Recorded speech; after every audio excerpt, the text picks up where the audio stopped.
लेकिन एक सेकंड आ गया दिल चुराने वाला आ गया।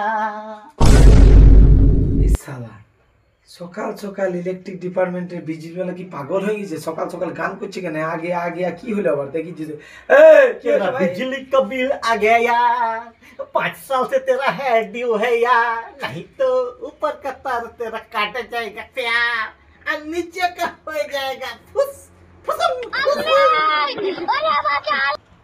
শুনুন ভাই, আমি আপনার অফিসে যাব, ঠিক আছে? আপনি যে গানের মারফত আমাকে গালি দিচ্ছেন, ঠিক আছে, আমি 5 সাল দিনে, ঠিক আছে, কিন্তু আপনি বলবেন ভদ্রভাবে না, গানের মাধ্যমে গালি দেওয়ার কোনো মানে হয় না, আপনার নামে আমি কমপ্লেন করব, ঠিক আছে? এটা কোনো নিয়ম হলো এমনি ভাবে বিল हो गया ऊपर से मुझको भेजा है यार, और जरा चिल्लाएगा तो तेरा नीचे का तार कैचेंग कैचेंग कर देंगे यार।